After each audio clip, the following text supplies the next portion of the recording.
Voilà, bienvenue donc dans cette nouvelle édition des animations scientifiques d'EcoFoc. Donc aujourd'hui, on a le plaisir d'accueillir Eva Legras et Clarisse Mouflette.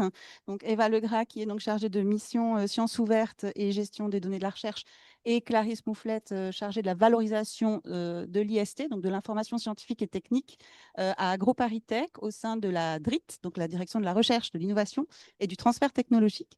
Et elles vont nous parler donc des stratégies de publication dans un contexte de sciences ouvertes. Donc, en ligne, s'il vous plaît, si vous pouvez couper vos caméras et vos micros le temps de la présentation, et bien sûr, rallumer caméra et micro si vous voulez poser des questions juste après. Merci beaucoup. Donc, Eva, je te laisse la parole. Merci beaucoup, Lucie, et merci encore pour l'invitation. Donc effectivement, on va voir ensemble, j'allais dire cet après-midi, mais ce matin pour vous. Quel est le paysage actuellement de l'édition scientifique donc dans ce contexte de sciences ouvertes, et quelles sont les recommandations que nous pouvons proposer pour essayer voilà, de vous aider à vous orienter un petit peu dans ce paysage qui n'est pas toujours très très simple. Hop, alors. Donc du coup, pour commencer, quelques éléments de contexte. Donc très très rapidement, juste pour poser les éléments de cadrage, hein, quand on parle de sciences ouvertes, de quoi on parle? Donc je pense que à peu près tout le monde hein, a déjà dû vaguement entendre parler du concept. Donc c'est vraiment juste pour recaler un petit peu le périmètre de ce qu'on entend avec la science ouverte. Donc la science ouverte, ça désigne l'ensemble des principes et des actions qui facilitent l'ouverture et la libre dissémination pour l'ensemble de la société, hein, pas juste pour les chercheurs, mais vraiment pour l'ensemble de la société, à la fois des productions de la recherche scientifique dans toute leur diversité, hein, donc ça va concerner bien évidemment les publications, et c'est là-dessus qu'on va s'attarder un petit peu plus aujourd'hui, mais ça va concerner également les données, les logiciels, les codes sources, etc., etc. Et également la transparence, l'ouverture des processus de la recherche. Donc en fait, toutes les étapes qui permettent d'arriver à la validation des résultats scientifiques tels qu'ils sont publiés. Donc ici, vous avez une figure qui est issue d'une recommandation formulée par l'UNESCO, donc qui constitue aujourd'hui le principal texte de référence à l'échelle internationale autour de la science ouverte, et qui donc propose une approche très large de ce concept de science ouverte, avec ses différentes briques, les connaissances scientifiques ouvertes, l'ouverture également des infrastructures de la recherche, hein, et également un certain nombre d'éléments autour de la participation ouverte de différents types d'acteurs à la construction des résultats scientifiques via les dispositifs de recherche participative, les dialogues avec une grande diversité d'acteurs, peuples autochtones, communautés locales, etc., etc. Donc voilà, c'était vraiment juste pour recaler cette idée de se dire que la science ouverte, c'est pas juste quelque chose qui a trait aux publications scientifiques, ça c'est l'accès ouvert hein, qui est un petit peu plus ancien que la science ouverte, et que c'est vraiment un mouvement qui vise à rendre accessible, transparent, réutilisable l'ensemble des éléments qui constituent un processus de recherche. Avec derrière cette philosophie un principe assez simple, hein, qui est que la recherche publique, hein, puisque c'est bien de recherche publique dont on va parler en majorité aujourd'hui, donc pour parler pour schématiser vraiment à gros grains, donc la recherche publique est financée par les impôts, hein, par les citoyens, et donc il paraît tout à fait normal et légitime qu'à partir du moment où les membres de la société, les citoyens participent au financement de cette recherche, eh ben, qu'ils puissent pouvoir y accéder à différents niveaux sans forcément avoir à repayer derrière pour pouvoir y accéder. Donc voilà pour ces quelques éléments de contexte, et donc je vais laisser Clarisse vous détailler un petit peu plus où on en est en termes de paysage sur l'édition scientifique et la question de l'accès ouvert aux publications. Merci Eva. Je te laisserai changer de diapo. Ça marche. Super. Il y a plusieurs voies à l'accès ouvert. Tout d'abord, la voie dorée. Donc, c'est la voie que la plupart des éditeurs commerciaux choisissent. Donc, les revues ou les ouvrages sont directement en accès ouvert, et ça se fait selon plusieurs modèles économiques même si le principal, ce sont les frais de publication ou APC pour Article Processing Charges. Donc, en fait, les revues sont totalement en accès ouvert et pour les auteurs, il faut payer des frais de publication pour publier en accès ouvert. Ce modèle économique, il a induit bien sûr des dérives. Donc, on peut parler des revues hybrides. Donc, ce sont des revues qui proposent de publier en accès fermé et ces articles seront disponibles sous abonnement, mais qui proposent également la publication d'articles en accès ouvert. Et là, les auteurs doivent payer des frais de publication. Donc, pour une institution, ça revient à payer 2 fois. Donc, elle paye l'abonnement, puis l'auteur paye les frais de publication, mais du coup, son unité ou son institution paye les frais de publication. Les revues hybrides sont très communes. On a aussi des revues miroirs qui sont un peu plus rares. Vous avez ici comme exemple Water Research de Elsevier, donc c'est 2 revues identiques qui ont le même éditeur, qui ont la même ligne éditoriale, mais un modèle économique différent. Donc là, vous avez l'exemple de Water Research de Elsevier, où Water Research est une revue hybride, alors que Water Research X, c'est une revue en voie dorée. Donc tout ça, évidemment, c'est pour faire le plus d'argent possible. Également des pratiques commerciales douteuses, comme la facturation d'articles qui sont déjà en accès ouvert. Donc, à droite, vous avez un exemple d'Elsevier qui essaye de vendre l'accès à un article qui est en accès ouvert. Donc, c'était en 2024, mais je suis sûre que c'est arrivé avant et c'est arrivé après également. Un petit mot sur d'autres éditeurs dont il faut se méfier. Donc, des éditeurs qui abusent du système. Qui multiplie les numéros spéciaux et la publication d'articles, évidemment pour engranger le plus d'argent possible. Ce sont des éditeurs qui sont en voie dorée, donc les frais de publication sont obligatoires pour y publier. On peut citer l'éditeur MDPI, qui sollicite également de façon intempestive les chercheurs par mail, et qui a raccourci au maximum le délai entre la soumission et la mise en ligne de l'article. Donc, on est dans l'ordre de 15 jours, 3 semaines. Et donc, on peut se poser la question sur la qualité du peer review qui est pourtant garantie. Donc, ce genre d'éditeur-là, on y fait attention et il faut surveiller la publication dans de telles revues. L'accès ouvert, donc la publication en accès ouvert rapporte beaucoup d'argent aux éditeurs. Donc, comme vous le voyez sur ce graphique, proportionnellement, les éditeurs commerciaux font des bénéfices supérieurs à ceux des GAFAM, enfin, des marges supérieures à ceux des GAFAM. Quelques chiffres que vous avez à droite. Donc, la fourchette basse des frais de publication qui sont payés par les institutions françaises. Donc, pour la période 2020-2023, on est à plus de 41 millions d'euros et depuis 2005, on aurait déboursé 60 millions d'euros. Ça fait beaucoup d'argent. Un mot également sur l'accord national signé avec Elsevier, l'accord Publish and Read, qui comprend un volet accès à des articles. Donc, on a accès à un bouquet de revues, mais également un volet publication avec des frais de publication qui sont, entre guillemets, prépayés. Donc, cet accord, il court de 2024 à 2027 et il coûte à l'État français 33 millions d'euros par an, sachant que plus les années avancent, plus ce tarif est amené à augmenter à cause des négociations, etc. Donc, ça vous est peut-être déjà arrivé quand vous soumettez un article chez Elsevier et que à la fin, il vous propose de publier votre article en accès ouvert pour 0 €. Il faut juste se rendre compte que ce n'est pas gratuit, mais que l'État a payé au préalable des millions d'euros.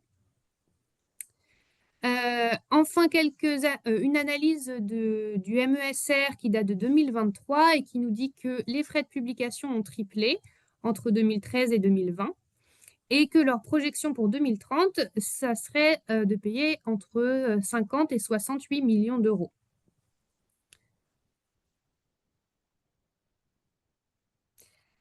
Sur cette diapo, vous avez un graphique qui montre la distribution des frais de publication en fonction du modèle économique des revues. Donc là, on va parler des articles qui ont été publiés en 2023 pour AgroParisTech. Vous avez en jaune les articles publiés en voie dorée, donc les frais de publication sont obligatoires, et en gris marron, vous avez la voie hybride, donc les frais de publication ne sont que optionnels, enfin la publication en accès ouvert n'est que optionnelle. Ce qu'on voit ici, ce n'est pas ce qu'a payé AgroParisTech, mais c'est ce qu'a coûté toute la production en accès ouvert pour les articles publiés en 2023. C'est d'autres tutelles qu'on payait également, les unités, etc. Ce qu'on peut voir, c'est que pour la voie dorée, le pic est à peu près à 2 000 €. Et pour la voie hybride, le pic est à peu près à 3 250 €. Et ça, c'est quelque chose qu'on retrouve généralement, que les frais de publication en voie hybride sont un peu plus élevés que ceux en voie dorée. Le total des APC pour AgroParisTech et les articles publiés en 2023 s'élève à 267 000 € dans cette analyse. Et si on prend l'année précédente, on voit qu'on était à 218 000 €. Donc, on voit une augmentation certaine du prix des frais de publication, alors que le nombre d'articles n'a pas augmenté. Il a même un petit peu baissé. Donc, on voit qu'on est dans une dynamique d'augmentation.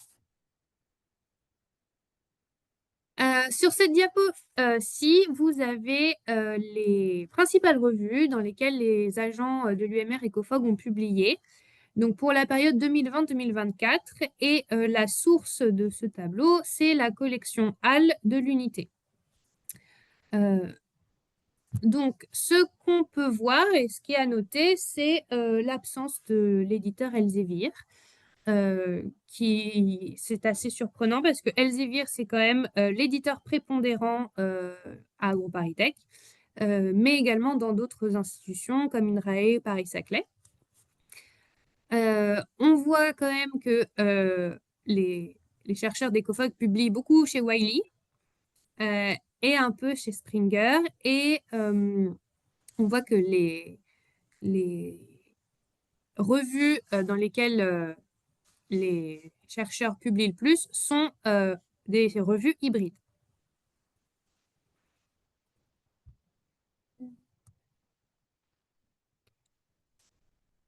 Donc, sur cette diapo, vous avez le même type de graphique que ce qu'on a vu précédemment, donc pour la distribution des frais de publication. Donc là, on va prendre, donc, comme tout à l'heure, les articles publiés en 2023, et la source, ça sera la collection HAL de l'unité. Donc, ce qui est intéressant ici, c'est la superposition des courbes pour la voie dorée et la voie hybride. On a même le petit pic à 3250 qui est exactement les mêmes. Donc, comme j'ai dit précédemment, c'est pas forcément commun. Donc, on a plutôt tendance à voir que les revues hybrides sont plus chères que les revues en voie dorée. Néanmoins, avec le tableau à droite, on voit qu'il y a beaucoup plus d'articles qui ont été publiés en voie dorée et moitié moins en voie hybride, et que les APC moyens sont tout de même un peu supérieurs dans la voie dorée. Donc, on pourrait dire que les APC moyens sont à peu près de 2 200 €. Et si on prend le nombre total d'articles qui sont publiés pour un an, par exemple, pour 2023, et qu'on multiplie par 2 000 €, on arrive quand même à pas mal d'argent qu'on aurait peut-être voulu mettre ailleurs et pas forcément dans les poches des éditeurs commerciaux. Donc, est-ce qu'on est condamné en tant qu'auteur à payer pour publier en accès ouvert? La réponse est non. Comment? Alors, on pourrait utiliser la voie verte de l'accès ouvert. Donc, la voie verte, c'est le dépôt des publications dans une archive ouverte, comme HAL, pour garantir la pérennité et l'accessibilité à tous des productions de façon gratuite. Donc, comment cette voie verte fonctionne? Donc, par exemple, si vous avez publié votre article dans une revue en accès ouvert, donc vous avez payé des frais de publication et votre article, il a une licence Creative Commons, vous pouvez déposer cette version finale éditeur dans une archive ouverte, donc dans HAL.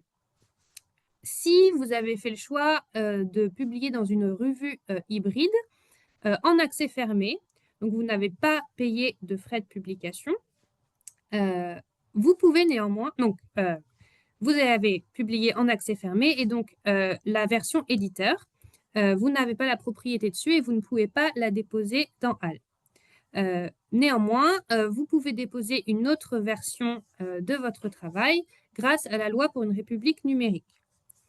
La loi pour une république numérique, qui date de 2016, elle vous dit que si votre recherche elle a été financée à au moins 50% par des fonds publics et que vous avez soumis votre travail à une publication périodique, donc en gros à une revue, vous pouvez déposer votre post-print, donc votre manuscrit auteur accepté pour publication, c'est-à-dire le manuscrit après le peer review, mais sans la mise en forme de l'éditeur, dans une archive ouverte, avec un embargo qui est de maximum 6 mois pour les STM et 12 mois pour les SHS.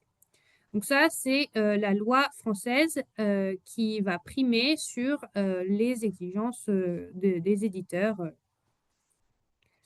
Donc, si on reprend notre exemple, vous avez publié en accès fermé dans une revue hybride, par exemple, vous n'avez pas payé de frais de publication, et bien, vous pouvez néanmoins déposer votre post-print dans HAL avec un embargo. Et donc, votre article sera en accès ouvert sans que vous ayez eu à payer des frais de publication, après un embargo de 6 ou 12 mois. Vous avez ici la capture d'écran de notre portail HAL AgroParisTech. Donc, vous pouvez déposer sur notre portail, vous pouvez également déposer sur le HAL général. On vous a mis en bas de la diapo l'adresse mail de notre cellule HAL. Donc, Eva Legras, Lucie Chazalon et moi-même faisons partie de cette cellule avec d'autres collègues de la direction de la documentation.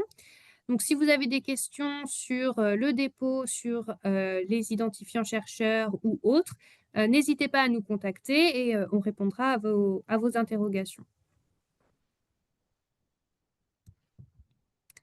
Un mot sur la stratégie de non-cession des droits. Donc, certains financeurs se sont regroupés en un groupe qui s'appelle la Coalition S. Et on retrouve dans ce groupement notamment l'ANR et Horizon Europe, qui sont quand même des financeurs importants pour notre communauté. Et donc, depuis 2021, ces financeurs exigent la mise en ligne immédiate de la publication avec une licence Creative Commons CC BY. Donc, le mot important, ça va être immédiat. Donc, pour répondre à cette exigence, vous avez plusieurs choix. Donc, soit vous allez publier dans une revue en voie dorée, donc votre article il sera en accès ouvert sur le site de l'éditeur et vous aurez payé des frais de publication. Par contre, si vous voulez ne pas payer de frais de publication et publier en accès fermé dans une revue et utiliser la loi pour une république numérique qu'on a vue précédemment, ça ne va pas être possible, ça ne va pas répondre aux exigences de ces éditeurs parce que la loi pour une république numérique, elle demande un embargo, alors que les financeurs exigent l'accès ouvert immédiat, donc sans embargo. Donc, pour pallier à ce souci et pour éviter que tout le monde paye des frais de publication, aller dans les voies dorées, dans les revues dorées, etc., il supporte la stratégie de non-cession des droits. Donc, qu'est-ce que c'est? Ça va être apposer la licence Creative Commons euh, aux versions aux versions successives que vous allez soumettre à la revue. Donc, quand vous allez soumettre votre manuscrit à la revue, vous allez prévenir l'éditeur que vous apposez une licence Creative Commons à votre préprint et à toutes les versions successives jusqu'au post-print. La version finale éditeur, qui sera publiée en accès fermé, vous n'aurez pas la propriété dessus et vous ne pourrez donc pas la déposer dans une archive ouverte. Par contre, votre post-print et toutes les versions entre le préprint et le post-print, où il y a la licence Creative Commons CC BY, vous avez gardé la propriété dessus, et vous pourrez déposer votre post-print dans HAL dès la mise en ligne de l'article sur le site de l'éditeur, sans embargo. Donc là, vous avez une capture d'écran d'un livret qui a été fait par le MESR et qui explique la stratégie, et notamment qui donne des formulations toutes faites pour prévenir l'éditeur que vous allez mettre en place cette stratégie et apposer une licence Creative Commons à vos manuscrits. Vous avez l'URL, vous pourrez aller voir si ça vous intéresse.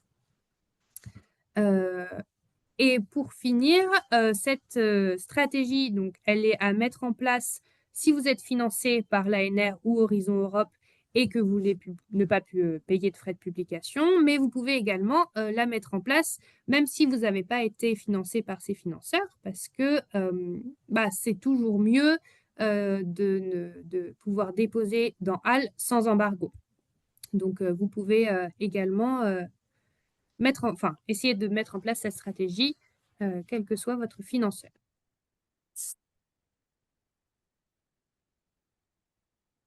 Ok. Je reprends la suite. Donc, merci beaucoup, Clarisse. Ce qu'on a vu, c'était un petit peu des premiers éléments de paysage et de stratégie qu'on peut mettre en place avec, on va dire, les modalités, les profils de revues les plus classiques qu'on retrouve. Ces fameuses revues détenues par les grands éditeurs, Elsevier, Wiley, Springer, etc. Ce qu'on constate, c'est que le paysage, depuis quelques années, est en train de se diversifier encore davantage avec le développement de ce qu'on appelle la voie diamant. Donc, la voie diamant, qu'est-ce que c'est? Ça va être des revues ou des ouvrages qui vont être nativement en accès ouvert, comme dans la voie dorée que Clarisse vient de présenter. Simplement, ce qui va beaucoup changer, c'est la nature des structures qui portent ces revues ou ces ouvrages. C'est-à-dire qu'elles vont être éditées par des structures à but non commercial. Et ça, c'est quelque chose qui change pas mal la donne en termes de modèle économique. Donc, ça veut dire que ni les auteurs, ni les lecteurs ne vont être amenés à payer, d'accord?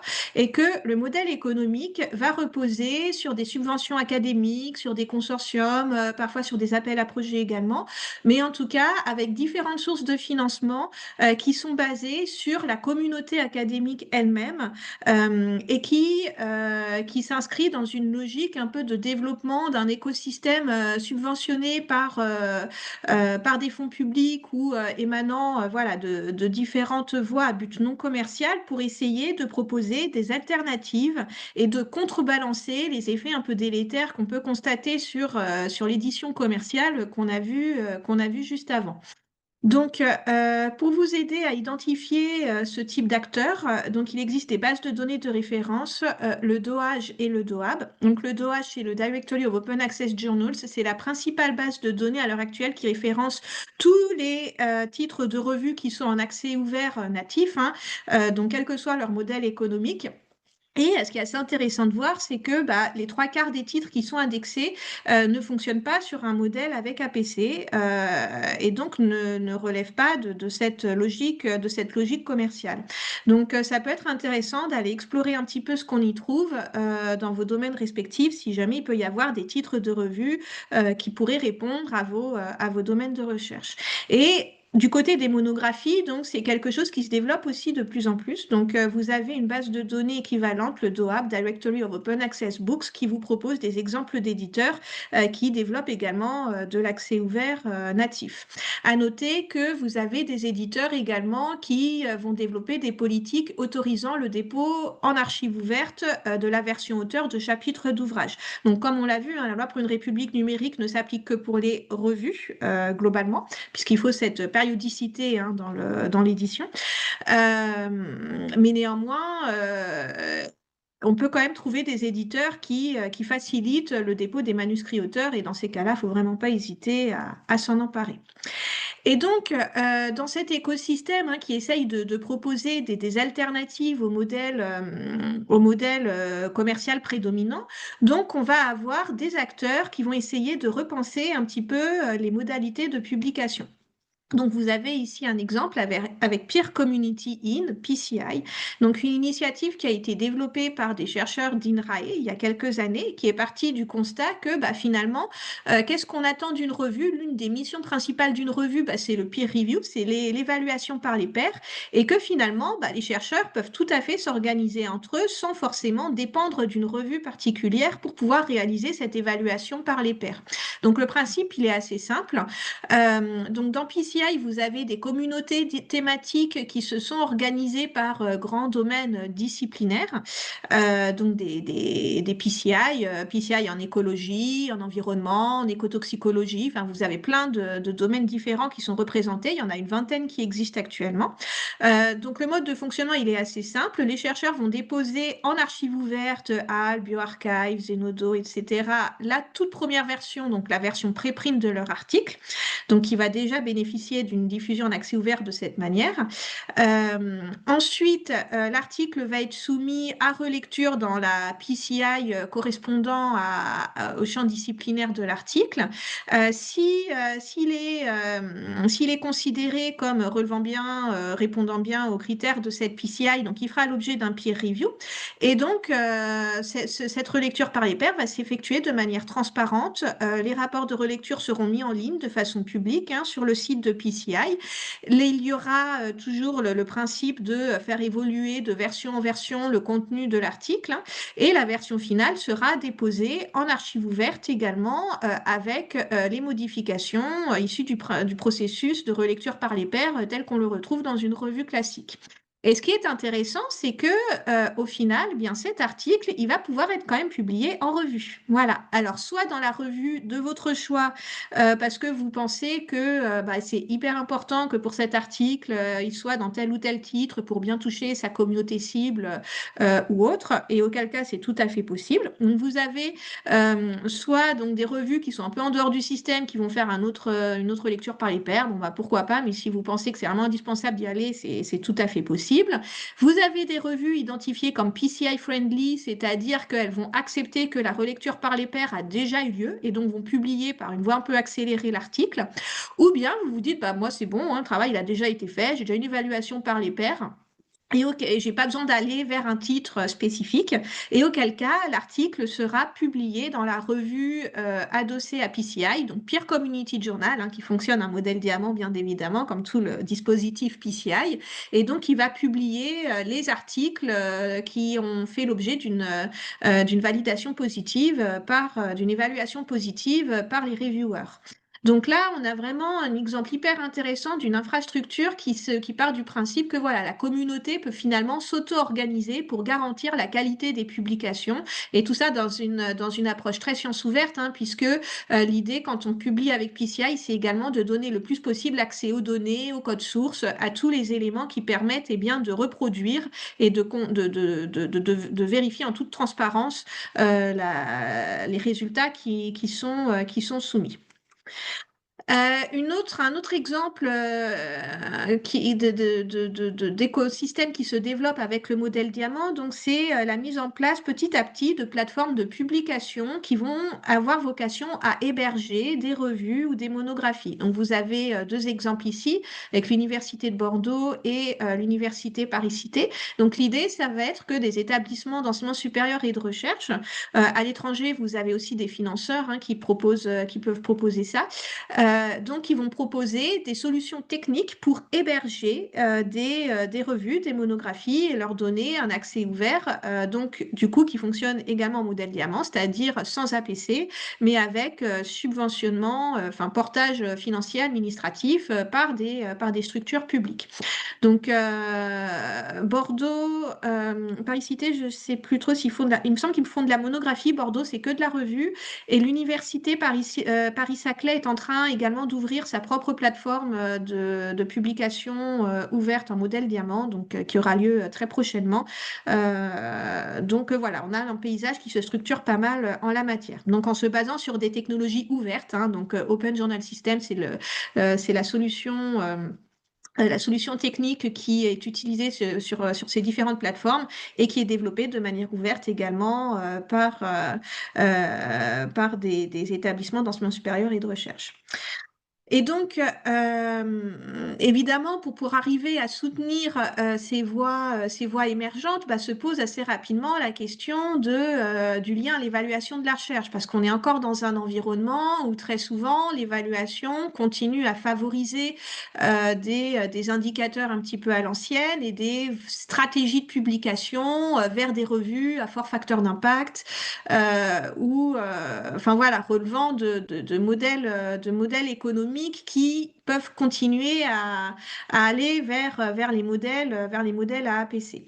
Donc, l'idée, c'est d'essayer collectivement de voir comment on peut faire changer les choses. Donc, il existe une coalition à l'échelle internationale qui rassemble plusieurs centaines de membres à l'heure actuelle, qui s'appelle COARA, donc Coalition for Advancing Research Assessment, dont le but, en fait, ça va être de mettre autour de la table des financeurs, des acteurs de l'évaluation de la recherche, des universités, des organismes de recherche, enfin, tout type d'acteurs évoluant dans le monde de l'enseignement supérieur et de la recherche, sous un angle vraiment international, pour essayer de collectivement définir une nouvelle façon d'évaluer la recherche qui prenne un peu plus de recul face à des indicateurs quantitatifs qu'on sait biaisés et pas forcément représentatifs de la qualité d'une activité de recherche, que ce soit à l'échelle d'un établissement, d'une structure ou d'un individu, et qui va davantage prendre en compte la diversité des activités, voilà, la recherche, l'enseignement, l'implication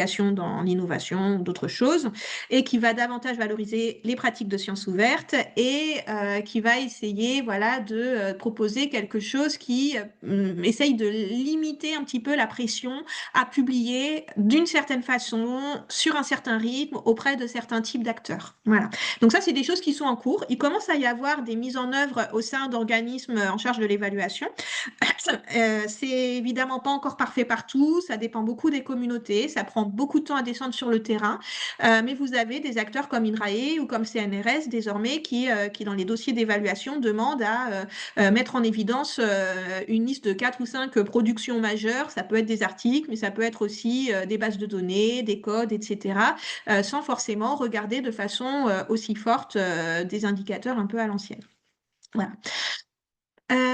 Donc, voilà un petit peu pour ces éléments de paysage. Et donc, pour conclure, essayer un petit peu, en forme de synthèse, de voir un petit peu quelle politique on recommande à AgroParisTech et un petit peu en conclusion, quels sont les réflexes qu'on vous invite à observer dans le cadre d'une activité de publication.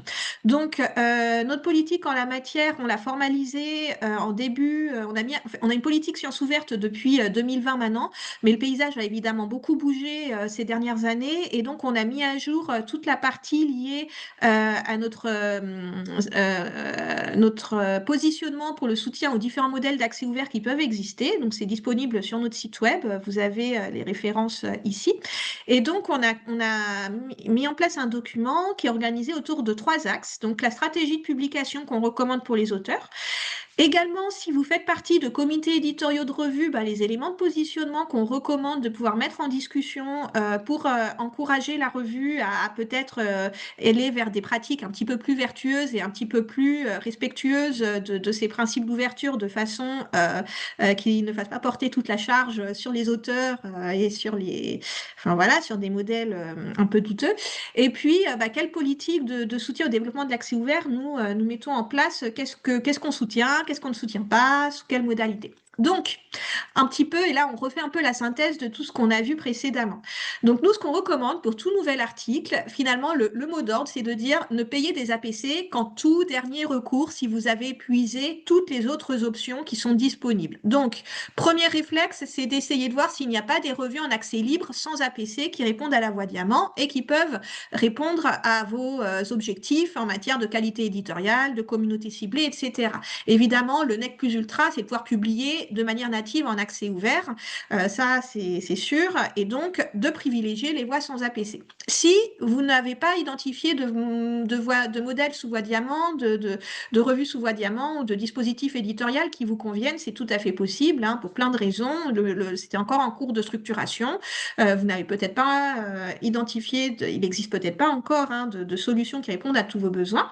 Donc dans ces cas-là, à défaut, choisissez une revue où la voie APC n'est qu'optionnelle. Donc ça peut pas être un peu paradoxal, hein, mais c'est les fameuses revues hybrides dont on parlait tout à l'heure. Donc dans les revues hybrides, l'APC n'est qu'une option. On ne l'active que si on en a envie, entre guillemets. Et on peut continuer à publier dans la voie sous abonnement.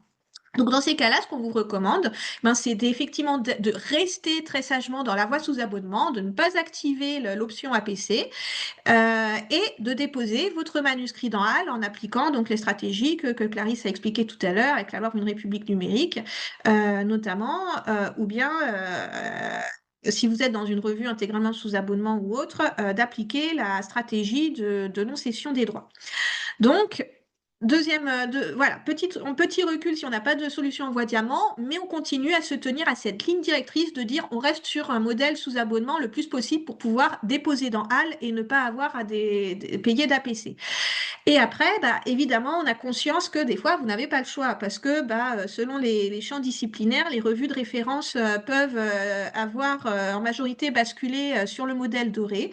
Et donc, parfois, on ne peut pas faire autrement. Mais dans ces cas-là, on dit que vous n'y allez que si et seulement si vous êtes sûr et certain qu'il n'y a aucune alternative satisfaisante auprès d'un autre journal qui répond aux mêmes attentes en termes d'audience et de qualité scientifique et éditoriale. En gros, n'allez pas publier chez MDPI ou chez un autre éditeur sous prétexte qu'il fait de l'accès ouvert dans des délais très séduisants et que ça permet de faire de l'accès ouvert de façon assez facile. Voilà. Quand on voit les coûts qui sont engagés, il y a quand même une forme de responsabilité globale de nos structures à essayer de limiter au maximum notre dépendance à ce type de modèle-là et d'essayer au maximum de soutenir les alternatives. Et puis, un message très important qu'on essaye de faire passer, c'est n'hésitez pas à diversifier vos supports de publication, en particulier s'il n'y a plus trop d'enjeux en termes de carrière pour vous à chaque nouvelle publication.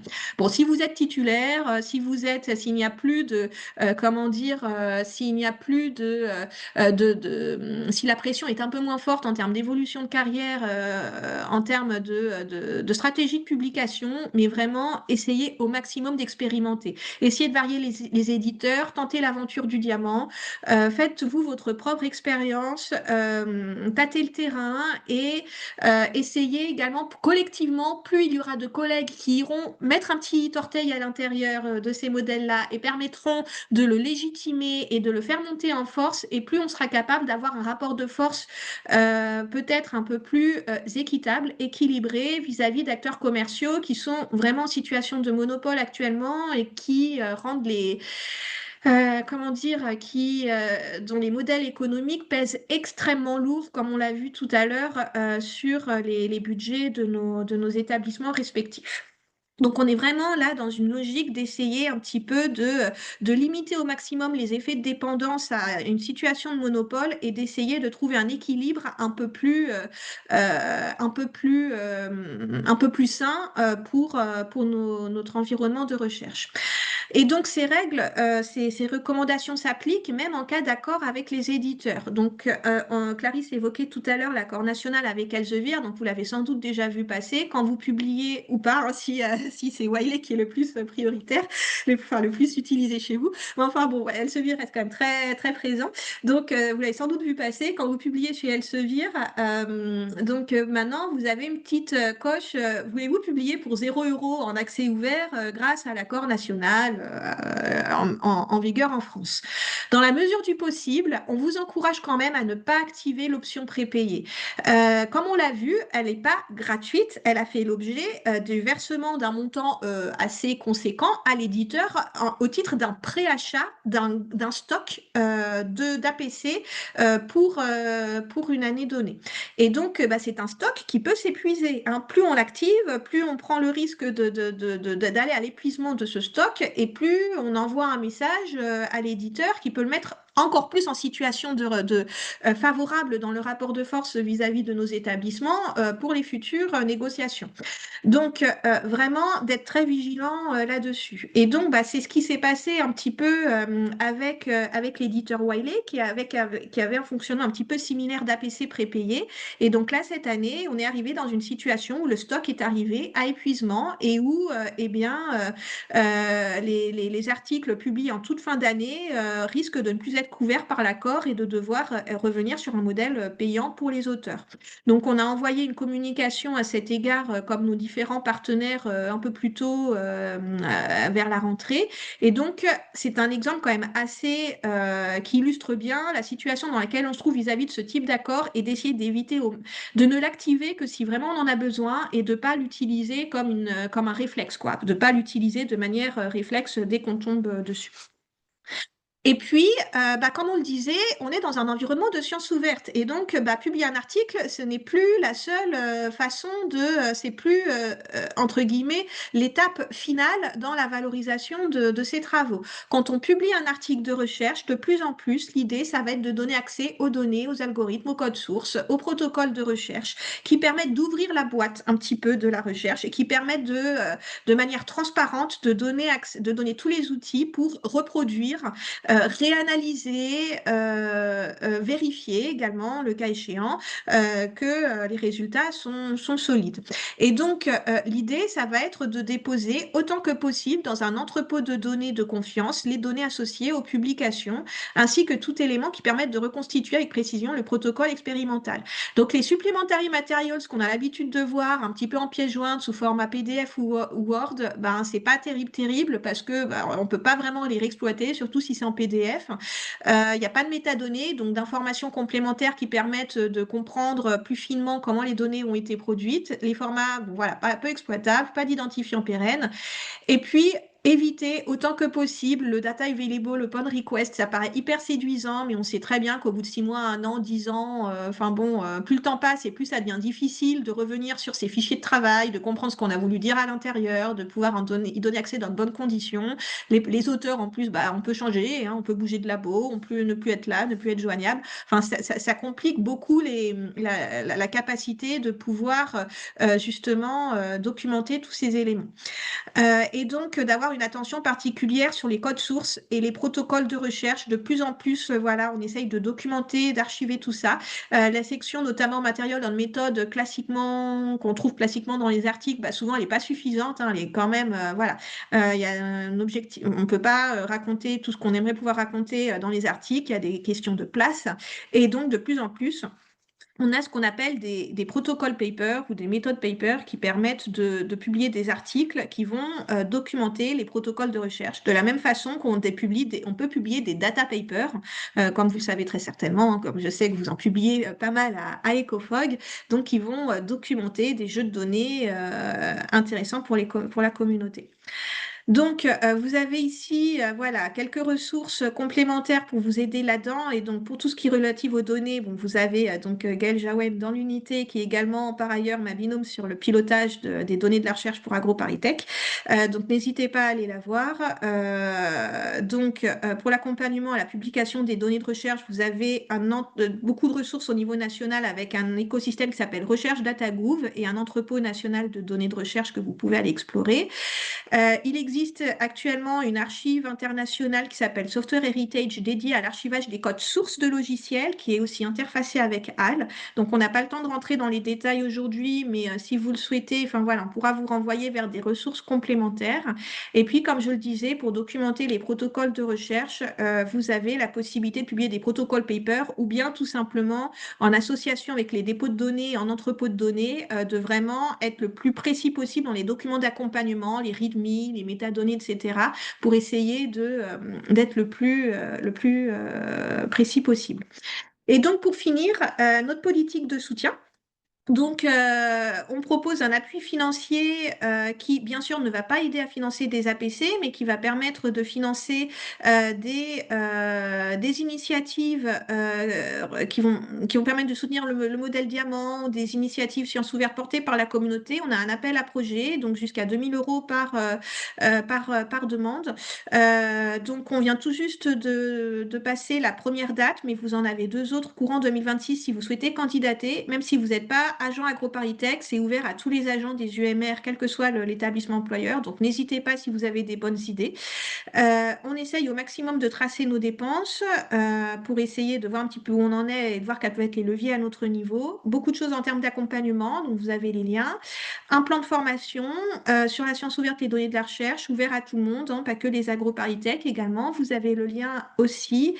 Et donc, nous, notre objectif, c'est vraiment d'accompagner les unités, les communautés à se structurer autour de tout ça, de décliner localement les politiques des différentes tutelles, dont la nôtre, bien évidemment, et donc d'essayer de faire en sorte que, voilà, on puisse collectivement développer des environnements qui soient un peu plus, qui rendent plus facile, plus acceptable de passer sur d'autres modèles de publication et de lever encore une fois les effets de dépendance qu'il peut y avoir. Voilà. Donc, on a également une collection en ligne sous Zenodo qui rassemble toutes nos fiches pratiques.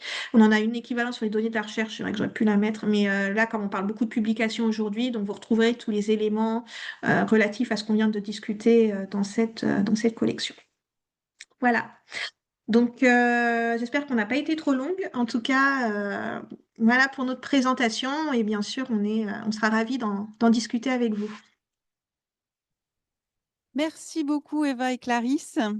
Merci beaucoup pour cette présentation très complète, très riche. Il y a eu beaucoup de réactions dans la salle, donc je pense qu'il va y avoir des questions. Alors, on va peut-être commencer d'abord par la salle virtuelle. Est-ce que les gens connectés, vous voulez réagir, poser des questions? C'est qui? Jean-Christophe qui commence? Merci pour votre présentation. Bon, moi, je trouve ça c'est sympa cette approche, mais ça fait un peu bisounours parce que dans le contexte de concurrence internationale, moi je serais bien curieux de savoir, par exemple, pour notre unité, par exemple, en fonction des champs thématiques, les revues dites à fort impact, c'est-à-dire qui ont plus de chances d'être lues par tout le monde. Et donc, ce que de dire vous publiez, mais laissez tomber votre carrière, ça n'existe pas en fait, sinon on ne publierait pas, quoi.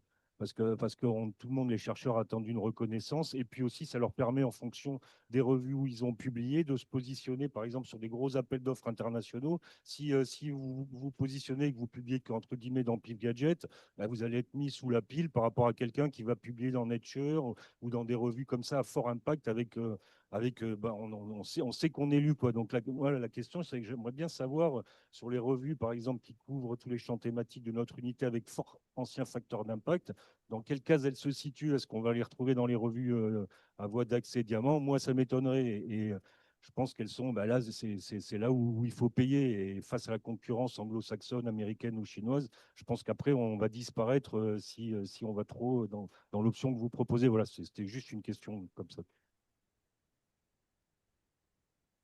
Et alors, est-ce qu'on prend plusieurs Eva, questions ou on répond vas-y, Eva, vas-y, Ouais. vas-y. Ok. Bon, merci beaucoup pour ce retour, effectivement. Donc, l'idée, c'est pas de dire que il faut d'un coup abandonner les revues dans lesquelles vous publiez, d'accord?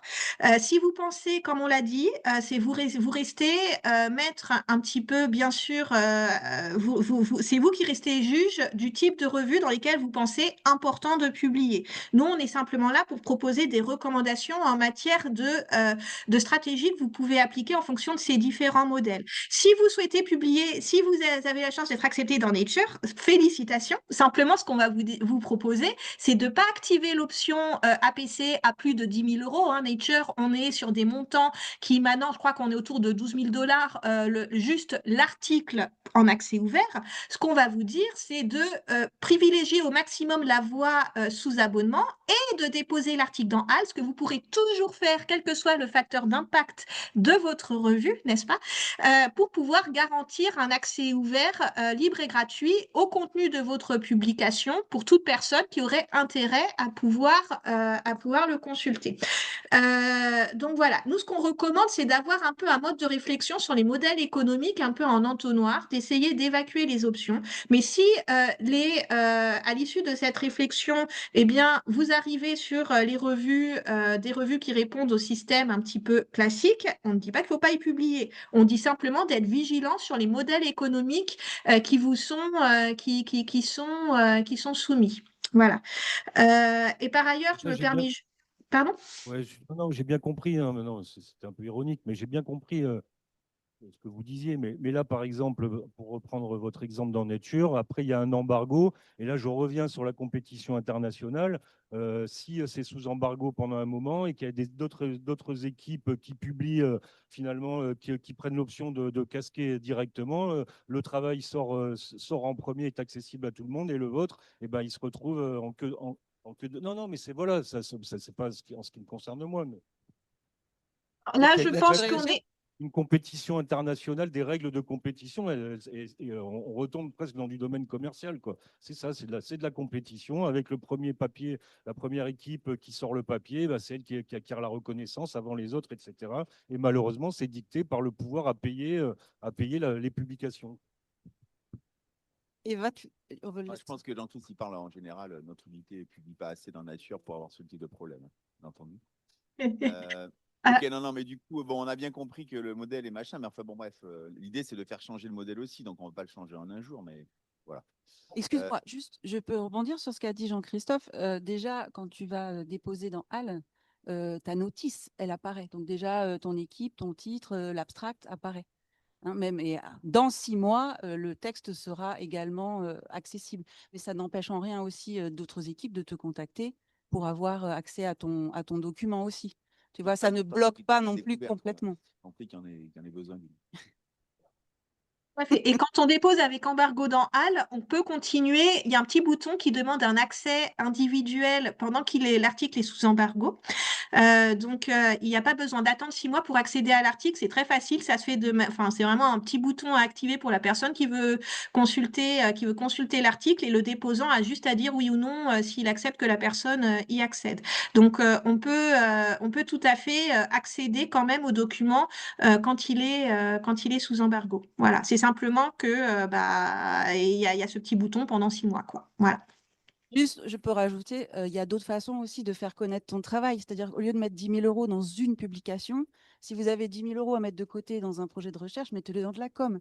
Tu vois, mettez-le dans, ben oui, mettez-le dans un petit film, dans une expo d'artistes, enfin voilà, il y a peut-être d'autres moyens aussi de faire connaître votre travail que de passer par la publication, enfin surtout de payer pour ça, quoi. Voilà. Oui. Oui, moi, j'ai une question, c'est plutôt d'ordre technique, hein. Lorsqu'on dépose dans HAL sous format post-print, est-ce qu'on est obligé de garder la même structure du document que le post-print? Parce que moi, personnellement, je trouve que c'est hyper inconfortable à lire. Donc, est-ce qu'on a le droit de refaire nous-mêmes notre présentation double colonne, par exemple, avec que ça copie pas évidemment la revue initiale dans laquelle on a publié, mais de rendre le truc digeste à la lecture, parce que les post-print avec les figures à la fin, avec les numéros de ligne, etc., c'est des documents de 40 pages. Moi, je trouve ça imbuvable à lire. Je sais que mon premier papier, en tout cas, je l'ai publié j'ai pas payé de charge.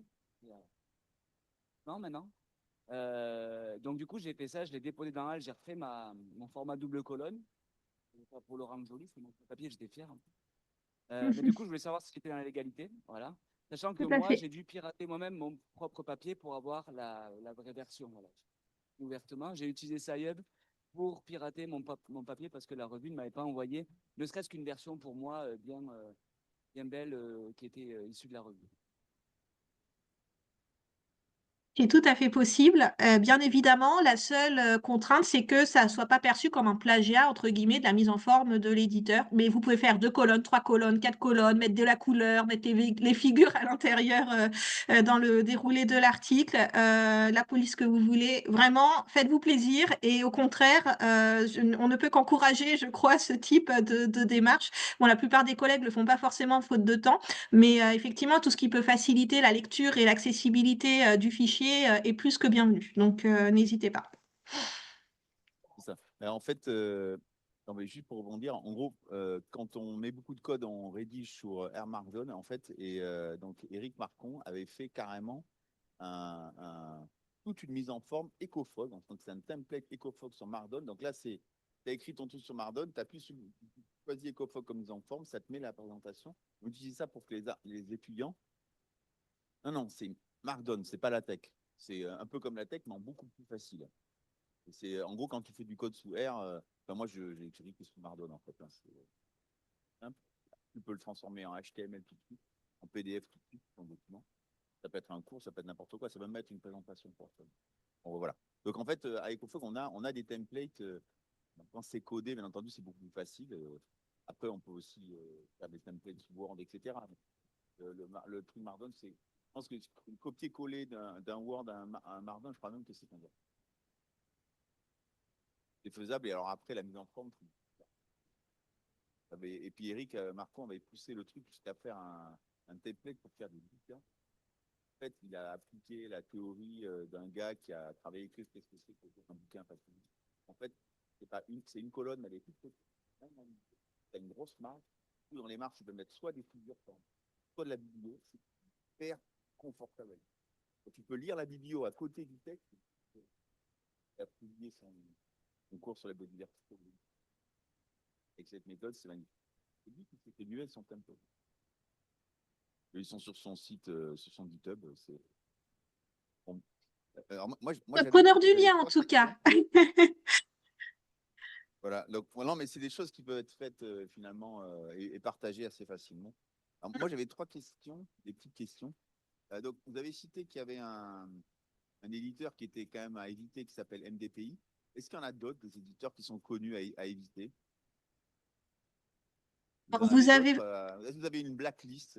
Une blacklist. Alors, on n'a pas de blacklist au sens de liste complète d'éditeurs prédateurs. Enfin, ça a pu exister par le passé par différents acteurs. Ce qui est compliqué avec les listes, c'est que c'est difficile de les garder à jour et c'est pas toujours très simple de savoir à partir de quand on estime qu'un éditeur est suffisamment dans la zone grise pour être dans ce type de liste. Il y en a bien évidemment qui sont les éditeurs prédateurs, frauduleux, qui vont copier des titres existants ou qui vont être vraiment dans la pratique. Ceux-là, on les connaît ceux-là. Voilà. Je veux dire, même moi, juste ça, moi, les pires, parce que moi, je n'ai pas de connaissance là-dessus. Donc là, je vois Lucie qui fait les grands gestes, donc il doit avoir une liste déjà prête. En fait, on avait. Un document que j'ai oublié. Oui, voilà, le document que tu es censé transmettre à l'ensemble des chercheurs de l'unité, n'est-ce pas?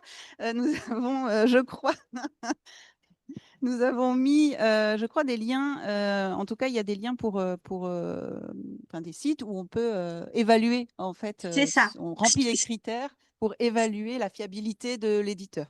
C'est ça. Ce qui est mieux, ce qu'on recommande, c'est plutôt d'avoir des aides pour aider sur un cas particulier, identifier comment on peut estimer la crédibilité de la solution sur laquelle on est, plutôt que juste des listes où on va vérifier si c'est dedans, pas dedans. Après, MDPI, c'est un peu une zone grise. Il y a Frontiers également qui fait partie de la même catégorie, où ça reste des vrais éditeurs, entre guillemets. Voilà, ils n'essayent pas de copier un titre existant, enfin, quoique des fois sur les titres, ils sont quand même hyper ambigus. Donc, même là, on peut se dire dans certains domaines, bon, voilà. Mais globalement, ça reste un éditeur. Bon, voilà. Mais comme Clarisse le disait précédemment, Frontier, c'est un peu quand même des pays. Hein, c'est que c'est un modèle économique qui fonctionne uniquement sur APC, qui fonctionne, MDPI comme Frontier fonctionne beaucoup par numéros spéciaux. Et donc, les numéros spéciaux, voilà, ils s'appuient beaucoup, ils flattent un petit peu voilà, les chercheurs en essayant de les amener à mobiliser eux-mêmes leur réseau. pour publier dedans. Et voilà, On a déjà eu des mails comme ça. Non, mais en fait, ma question, c'était pas de savoir s'il y avait des vrais éditeurs ou des faux éditeurs. Les faux éditeurs, j'en parle même pas, mais juste à éviter des éditeurs prédateurs, en fait. Parce que là, moi, personnellement, en tant que directeur d'unité, je suis à peu près scandalisé de me rendre compte qu'il y a 60 000 € qu'on a mis en APC, qu'on aurait pu récupérer pour faire. On a des besoins qui méritent de qu'on ne mette pas 60 000 balles en APC, quoi, n'est-ce pas? Donc, moi, je ne sais pas à quel point, mais je vais être. Enfin, pour moi, l'objectif, c'est qu'on ait 0 APC en 2026, quoi. Enfin, c'est clair et net. Peut-être, Eva, on peut aussi Pas bon. conseiller de nous consulter quand Tout vous à ne fait. savez pas exactement si la revue, elle est fiable ou pas. Là, De ne pas hésiter à nous envoyer un mail. J'ai écho de collègues d'ailleurs qui ne sont pas là et à qui je vais mettre un scud. Parce qu'on avait dit quand même, on avait insisté lourdement pour que le maximum de personnes assistent, qui ont donc effectivement, l'année dernière, au mois d'avril, payé un éditeur qui est plutôt peu recommandable pour avoir une review en 3 semaines. C'est pas correct, quoi. Et surtout, c'est avec l'argent de l'unité, donc ça, c'est juste pas possible. Enfin, peut-être là, c'était une version de Guyane, je ne suis pas sûr. Après, j'avais une autre question. C'est les embargos, là. Donc, vous avez dit 6 mois pour tout le monde et 1 an pour les SHS. Est-ce qu'il y a des revues qui dans la voie donc, verte, une voie dorée, on va dire, hybride, pardon, dans la voie hybride, est-ce qu'il y en a des revues qui font des embargos qui sont d'autres durées, c'est-à-dire 3 mois, 2 mois, je ne sais pas moi. Est-ce que En ça général, existe c'est dans l'autre sens. C'est une excellente question, mais en général, c'est dans l'autre sens. En fait, c'est pour ça que la loi République numérique existe. C'est que les éditeurs, bon, déjà, c'est pas, enfin, pendant longtemps, c'était hyper difficile pour eux de s'engager sur la voie de l'accès ouvert. Hein. Faut se dire que on est vraiment sur un paysage qui, comment dire, vraiment des rapports de force avec les éditeurs qui se manifestent de plein de façons différentes. Donc là, à l'heure actuelle, la durée globale, enfin la durée assez classique auprès des éditeurs privés, si on n'avait pas la loi française, c'est plus 2 à 3 ans d'embargo. Hein. Voilà. On a eu le cas dans l'unité avec Actualité Chimique. Voilà. Julie, ils lui ont dit que c'était 1 an, alors qu'on a justement la loi pour une république numérique qui limite à 6 mois d'embargo. Donc, sachant que, comme on le disait tout à l'heure, quand on dépose dans HAL, on a un système qui permet facilement d'accéder au contenu de l'article, même quand il est sous embargo. Donc, en fait, ce qu'on recommande vraiment, c'est dès que vous avez un article accepté dans la revue, vous attendez pas, vous déposez le fichier dans HAL, vous paramétrez l'embargo, c'est un bouton, on dit juste la date à partir de laquelle l'article sera visible, si c'est immédiatement ou si c'est dans 6 mois. Donc, on peut paramétrer ça très facilement et pendant comme ça, au moins, c'est fait. Vous oubliez pas, quoi. Vous êtes sûr que c'est fait. Et pendant cette purée-là, si quelqu'un tombe sur votre article et souhaite le consulter, vous recevez un petit message, machin, bidule, voudrait consulter l'article, vous validez, oui ou non, et vous permettez quand même à votre travail de circuler. Ouais. Voilà. Sachant que là, on parle bien de l'article définitif, quoi, formaté au format revue. Donc, voilà. Oui, puis après, voilà, c'est juste la mise en forme qui change. C'est juste la mise en forme qui reste la vôtre. C'est tout. Oui, non, mais alors attends, j'ai une dernière question et après je laisse la glace. Alors, moi, la question, c'était pour cette histoire de CC CBY. Ah bah, tu vois, comment on fait concrètement quand on veut ne pas lâcher les droits d'auteur? Parce que ça, vous avez commencé, mais il y a quand même un truc qu'il faut dire, c'est qu'on est les seuls auteurs au monde à devoir payer pour lire ce qu'on a écrit. Enfin, c'est quand même un truc de ouf. Donc, ne pas céder les droits d'auteur, je sais pas, pour moi, c'est la liberté, c'est un droit de l'homme, non, les droits d'auteur. Donc, pourquoi on ne l'appliquerait pas aux scientifiques? Bref, donc là, ça m'intéresse beaucoup de pouvoir de mettre un CC BY. Et je voulais avoir un peu plus de détails là-dessus. Comment on fait concrètement? Je sais pas, c'est lourd. Il faut juste écrire CC BY sur le document, copier-coller l'image et puis c'est basta, ou il faut faire autre chose? Non, c'est exactement ça. C'est en fait les CC BY, c'est des contrats qui sont prédéterminés. En fait, c'est des textes juridiques qui sont déjà préécrits qui sont associés à ces licences. Donc, il suffit juste de sélectionner la licence, un document, en l'occurrence la CC BY, d'indiquer voilà, ce texte est sous licence Creative Commons, paternité. Vous mettez donc effectivement le petit picto, le lien vers le texte qui va bien sur le site officiel de Creative Commons et ça suffit en fait. Simplement, comme on le disait tout à l'heure, il faut que ce soit fait dès le début sur le manuscrit auteur pour s'assurer qu'il n'y aura pas de possibilité de préemption par l'éditeur. Ensuite, effectivement, c'est là où on voit tout cet enjeu de rapport de force, hein. C'est que le contrat, comme vous le savez bien, le contrat classique d'édition, c'est un contrat de cession de droits et souvent de cession de droits de manière exclusive, hein. Voilà, vous cédez tous les droits de diffusion, de valorisation, enfin tout ce qu'on peut faire avec le texte à l'éditeur. Et l'idée de l'utilisation de ce type de licence, c'est de dire, avant même qu'on soit amené à réfléchir à la question du contrat, on a préempté une capacité de diffusion sur la version auteur pour que, même si il y a des clauses dans le contrat qui iraient un peu à cet encontre, finalement, c'est déjà sous licence CC BY, quoi. Donc, voilà. Et de bien garder, voilà, et de bien réfléchir à cette notion de, il y a la circulation de la version de l'éditeur et la circulation de la version de l'auteur. Oui, Voilà. non, Et mais voilà. Pardon, Eva, il y a une réaction de Jean-Christophe qui Oui. est très juste. Il y a du coup des éditeurs qui vont refuser qu'on pose une Creative Commons CC BY dès le départ. Ou ralentir le processus. Je traduis. Hein. Dire, en fait, ce papier-là, j'en veux pas, je vais renvoyer un mail à l'auteur en disant que c'est de l'adobe. Parce voilà, que tout simplement. Puis le papier, il est rejeté directement. Donc ça, c'est quand même, ça me paraît être le mieux parce que du coup, au moins, il n'y a pas d'embargo, on a tout direct, enfin, on peut tout 100% ouvert finalement à la fin. Mais il y a un gros enjeu sur le fait de, même si le papier est de qualité, d'être refusé, en fait. Simplement, quoi. On est dans de la négociation juridique, en fait, là. C'est ça qui est difficile pour les chercheurs, c'est qu'il leur faut des capacités quand même de négociation de fou, quoi. Alors, sauf là, si on connaît déjà des éditeurs qui sont plutôt favorables à ça. Là-dessus, on a un retour d'expérience quand même de Couperin, enfin de Couperin de Leitner, notamment qui a mis en place cette stratégie, des financeurs qui ont mis en place cette stratégie de manière obligatoire, hein. Donc, je rappelle que si vous êtes financé par Leitner et la Commission européenne, vous n'avez pas le choix. Vous êtes obligé d'appliquer cette stratégie, en fait. C'est contractuel. Sinon, vous pouvez avoir des conséquences en matière financière sur le financement de votre projet. Bon, si vous n'êtes pas dans cette situation, effectivement, c'est à vous de voir dans quelle mesure vous souhaitez tenter l'affaire. Après, vis-à-vis des financeurs, il y a eu très peu de cas de refus. Dans cette situation-là, hein. On n'a que du financement européen ou du financement ANR. On n'a que ça, en fait. On n'a quasiment pas de financement privé. Donc ça veut dire qu'il faut qu'on se débrouille à rendre les choses accessibles tout de suite. C'est ça. Donc c'est quand même un peu, donc ce sera HAL avec un embargo et pas d'embargo. J'avais une question, Eva. Le post-print, c'est immédiat. Sur l'immédiat, non, le post-print, c'est 6 mois d'embargo. Donc justement, est-ce que sur la notion d'immédiateté qui est exigée par certains financeurs, qu'est-ce que ça veut dire immédiat, en fait? Est-ce que c'est au moment de c'est au moment de la mise en ligne de l'article sur le site de la revue.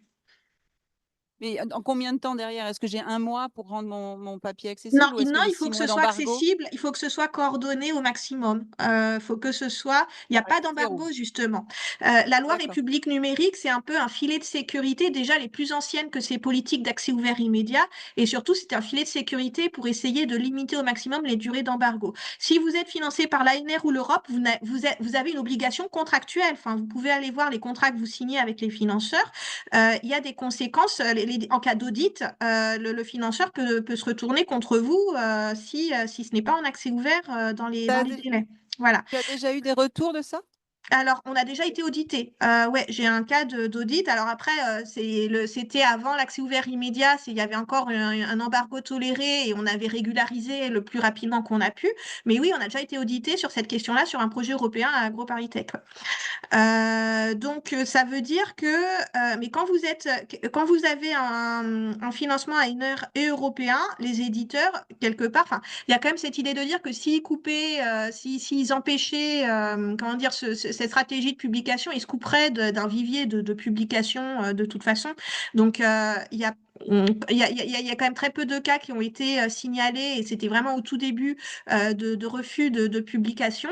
Maintenant, effectivement, ce qu'ils font de plus en plus, c'est qu'ils vous renvoient vers les options accès ouvert APC et vous demandent de publier avec la voix sous APC, quoi. Donc, c'est là où on est un peu dans ces logiques un peu de rapport de force, d'essayer au maximum de faire en sorte de ne pas avoir à passer par ces options. au maximum. Et si vraiment vous êtes coincé, comme on l'a dit, vous pouvez activer l'option. Surtout si vous avez un financement ANR ou européen, vous pouvez prévoir une petite somme quand même dedans pour les cas où vous n'avez pas le choix. Mais par contre, ce qui est vraiment important d'avoir à l'esprit, c'est que là, on est dans un environnement où on essaye collectivement d'envoyer le plus de messages aux éditeurs privés pour dire, attendez, là, on essaye de développer et de rendre suffisamment fortes des alternatives qui permettraient de ne pas faire cela. Publier un modèle diamant, ça vous permet de répondre aux exigences des financeurs ANR et européens. Parce que le modèle diamant, comme on le disait, c'est comme la voie dorée, sauf que vous ne payez pas d'APC. Donc, ça vous permet de faire de l'accès ouvert immédiat. Voilà. Là, j'ai une question, Donc, en fait. Si je me fais un peu l'avocat du diable, là, je me dis que l'ANR et l'Europe qui imposent l'immédiateté de la parution, ça veut dire qu'elles jouent le jeu de la voie dorée. Enfin, c'est une honte. En fait, je veux bien qu'on nous dise ah oui, c'est pour favoriser la voie diamant, mais vu l'état de la voie diamant aujourd'hui, c'est pas correct de faire ça. Donc, la question que peut-être qu'il n'y a pas de réponse, mais je me pose la question de savoir est-ce que l'ANR ou l'Europe, ils ont qu'est-ce qu'ils répondent quand on leur dit ça, en fait? Je m'imagine que je ne suis pas le premier à penser ça, mais c'est quand même un super avantage pour la voie dorée de dire on veut qu'il n'y ait pas un embargo de 6 mois. Enfin, c'est quand même compliqué de dire l'État français dit qu'il y a un embargo de 6 mois possible et l'ANR, qui est quand même utilise de l'argent français, dit qu'il faut qu'il y ait une immédiateté dans la parution. C'est complètement pas cohérent, en fait. alors, ça, c'est parce que, comment dire, disons que la place du modèle APC dans la coalition S a fait l'objet de beaucoup de discussions et qu'il y a des évolutions, actuellement au niveau de la coalition S qui essayent de mettre davantage en valeur les alternatives. La stratégie de non-cession des droits, elle est là normalement pour justement essayer de ne pas avoir à dépendre de la voie dorée. Voilà. Maintenant, les éditeurs savent très bien aussi comment s'adapter à la situation et pousser leurs billes. Et ça, on le voit ces dernières années aussi. Hein. Donc, je pense que franchement, on est sur un jeu un peu de long terme. On est sur quelque chose de se dire, le plus on arrivera à mettre en place un modèle diamant, qui permettra de répondre au mieux aux attentes des différentes communautés et le plus on est, voilà. Mais je suis d'accord avec toi que c'est pas, on est dans une situation où il n'y a pas forcément parfois de bonnes solutions. Comme on le disait, le mieux qu'on puisse faire actuellement, c'est d'essayer au maximum de s'orienter d'essayer au maximum les voies où il n'y a pas d'APC et de n'y aller que si on n'a pas le choix. Mais parfois, on n'a pas le choix. Et voilà, et on donne acte, quoi. Et c'est toute l'évolution globale de l'écosystème, on espère, qui à terme arrivera un peu comment dire, à faire lâcher du lest. Mais il y a là ce qu'il faut, je pense que ce qui est vraiment important d'avoir à l'esprit, c'est de se dire bon, il y a quand même des situations dans lesquelles vous avez une marge de manœuvre. Typiquement en termes de stratégie de publication, évitez d'aller chez MDPI si vous avez la possibilité d'aller voir ailleurs, quoi. Par exemple, si vous êtes dans une revue hybride, tentez la stratégie de non-cession des droits quand même, hein, ça mange pas de pain. Dès que vous soumettez un article, vous dites voilà, mon article, mon préprint, il est sous Creative Commons, point barre. Voilà. Ça se tente. En tout cas, de bien garder, de bien essayer de séparer la voie la diffusion, les conditions de diffusion sous la voie classique et les conditions de diffusion, de protéger la version auteur. Ça, c'est hyper important. Protéger votre version auteur. Et on essaye de vous accompagner au cas par cas également. Voilà. Oui, je pense que ça aussi, il faut le rappeler. Quand vous avez des questionnements comme ça, n'hésitez pas à nous solliciter parce qu'on va chercher aussi des solutions. Est-ce qu'il y a d'autres questions ou est-ce qu'on clôture là? C'est bon.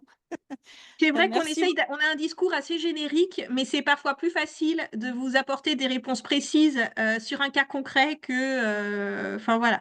Donc vraiment, n'hésitez pas à nous contacter. Merci beaucoup Eva, merci beaucoup Clarisse et merci à tout le monde.